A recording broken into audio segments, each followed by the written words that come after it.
সুবহানাল্লাহ, আলহামদুলিল্লাহ, আল্লাহু আকবার, লা ইলাহা ইল্লাল্লাহ, লা হাওলা ওয়ালা কুওয়াতা ইল্লা বিল্লাহ, এগুলো পড়তে থাকেন বেশি বেশি। নিজের জিহ্বাটাকে জিকিরে তরতাজা রাখেন, আপনার মনটা পবিত্র থাকবে ইনশাআল্লাহ।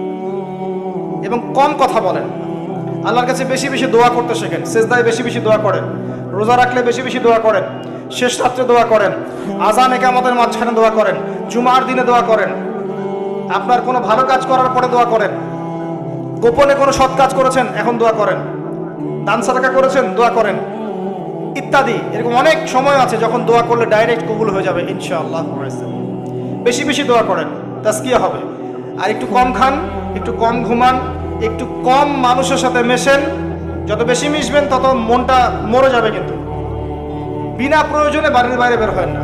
আরেকটা কথা বলবো, আল্লাহর জন্যে, আল্লাহর কথা স্মরণ করে, নিজের পাপের কথা স্মরণ করে কান্নাকাটি করতে শেখেন, মন নরম হয়ে যাবে ইনশাআল্লাহ।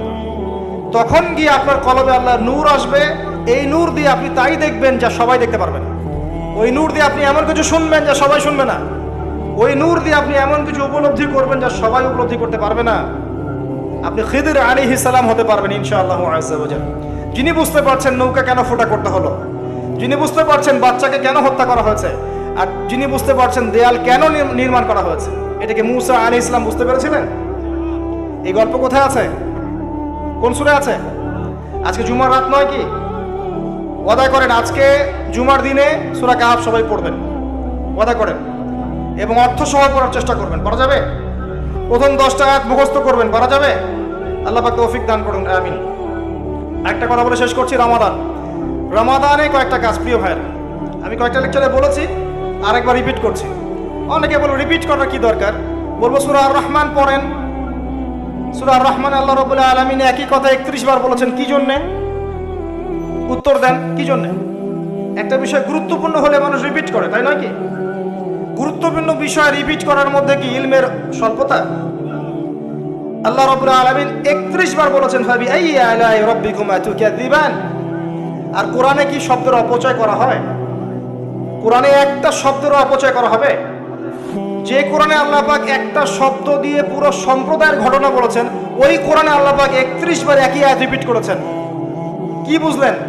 গুরুত্বপূর্ণ বিষয়ে মানুষকে রিপিট করতে হয়। নবী সাল্লাল্লাহু আলাইহি ওয়াসাল্লাম নিজেও একই কথা 3 বার বলতেন যাতে মানুষ বুঝতে পারে। সুবহানাল্লাহ। এবার আসেন কি করবেন। প্রথমত রমজানকে একটা গনিমত মনে করেন। নবীজি বলেছেন যে এই মাসকে পেয়েছে, এই মাসকে পেয়েও গুনাহ মাফ করাতে পারে নাই, তার জন্য ধ্বংস। আর একটা মনে রাখেন, হাদিসটা যে এই মাসকে পেয়েছে এবং এই মাসকে পেয়েও তার গুনাহ মাফ করাতে পারে নাই, তার জন্য ধ্বংস। আমরা কি ধ্বংস চাই? কিভাবে এই মাসে গুনাহ মাফ করাবো? প্রথমত আমাদের আমল নামার হিসেব করতে হবে, যে আমার কি কি পাপ আছে, মনে করার চেষ্টা করতে হবে আমার কি কি পাপ আছে, কি কি মনে পড়ছে আমি জীবনে কি কি বড় বড় পাপ করেছি। এইগুলোর জন্য আল্লাহর কাছে ক্ষমা চাইতে হবে, মুখলেস ভাবে, খালেস ভাবে বলতে হবে আস্তাগফিরুল্লাহাল্লাযী লা ইলাহা ইল্লা হুয়াল হাইয়ুল কাইয়্যুম ওয়া আতুবু ইলাইহি। নিজের চোখের পানি ছেড়ে দিতে হবে। ইনশাআল্লাহ আল্লাহ পাক আপনার সমস্ত গুনাহকে মাফ করে নেকি দিয়ে পরিবর্তন করে দিবেন ইনশাআল্লাহ।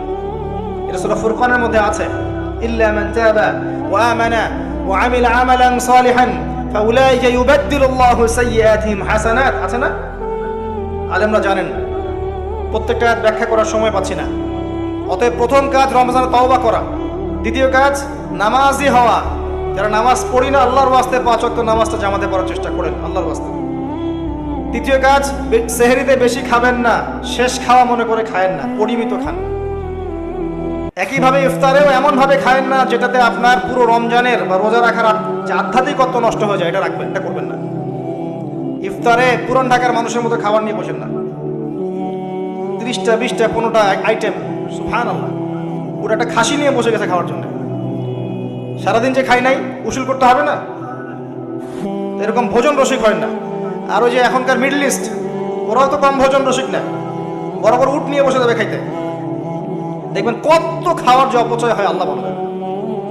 যাই হোক, এগুলো তাদের পার্সোনাল বিষয়, এগুলো তাদের ব্যক্তিগত বিষয়, এগুলো নিয়ে আমরা কথা বলতে যাচ্ছি না।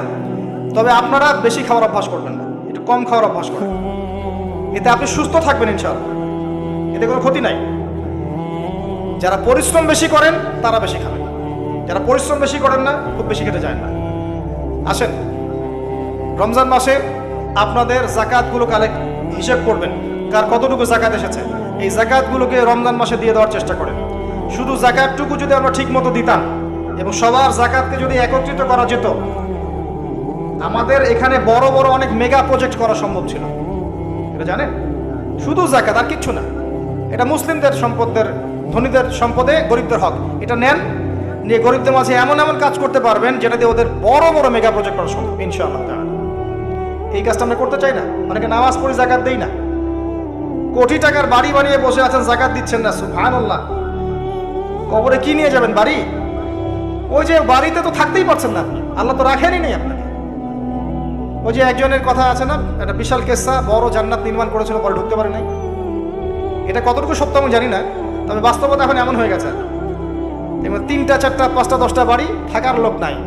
একজন আছে ছেলে উত্তরাধিকার, সে প্রতিবন্ধী। সুবহানাল্লাহ। এই হলো জীবন। অথচ এই সমস্ত সম্পদ যদি আল্লাহর পথে ব্যয় করতো, নিজেরটা রেখে, উত্তরাধিকারের হক রেখে, আত্মীয়দের হক রেখে, তাহলে কতই না ভালো হতো। মৃত্যুর সময় মানুষ একটা কথা বলবে যে আমাকে একটুকু সময় দেয়া হোক যাতে আমি সদাকা করে ভালো হতে পারি। দেখেন, এখানে বলবেন আমি নামাজ পড়ে ভালো হতে পারি, রোজা রেখে ভালো হতে পারি। সদাকা করে খালি বললেই হবে মুখ দিয়ে, এটা দিয়ে দিও আল্লাহ রাস্তায়, বাস শেষ। এতটুকু টাইম আল্লাহ পাক দিবেন না। আল্লাহ পাক বোঝার তৌফিক দান করুন, আমিন। রমজান মাসে যাকাত দিয়ে দেন, আল্লাহর ওয়াস্তে সাদাকাতুল ফিতর দেন, এবং বেশি বেশি মানুষকে ইফতার করান, বেশি বেশি ইফতার করান। প্রত্যেক দিনই ইফতার করানোর চেষ্টা করেন, মসজিদ ভিত্তিকভাবে, অ্যাসোসিয়েশনের মধ্য দিয়ে, সামাজিকভাবে, পলিটিক্যালি মানুষকে খাওয়ান, ইফতার করান। জিনিসপত্রের দাম কমিয়ে দেন, কাপড়ের দাম কমিয়ে দেন।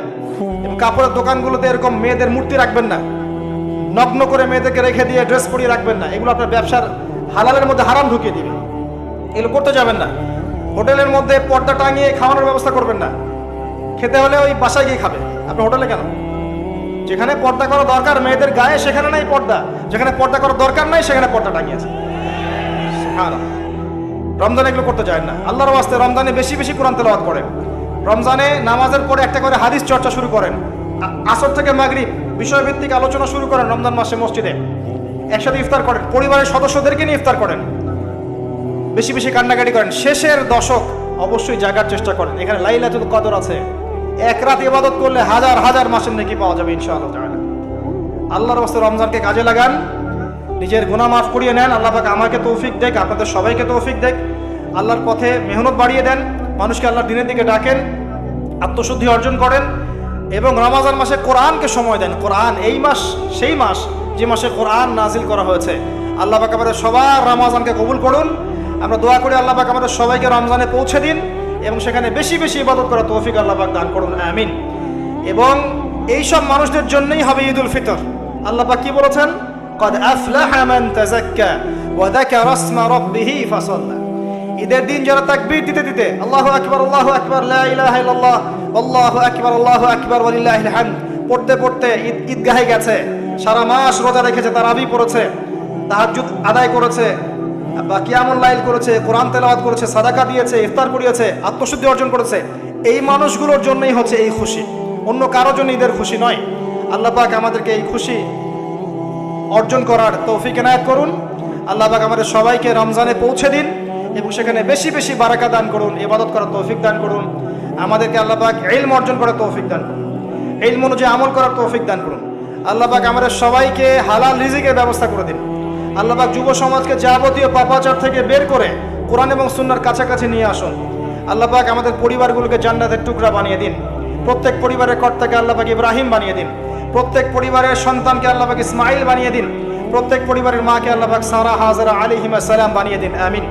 আল্লাহ রাব্বুল আলামিন আমাদের মধ্যে যারা অসুস্থ সবাইকে শেফায়ে কামেলা দান করুন। যারা মারা গেছেন সবাইকে আল্লাহ পাক মাফ করে দিন। আমাদের পিতা মাতা যারা মারা গেছেন তাদের কবরের আযাব আল্লাহ পাক মাফ করে দিন। আমাদের সন্তান সন্ততিকে আল্লাহ পাক আগামী যুগের জন্য ইসলামিক আদর্শে মানুষ করার তৌফিক দান করুন।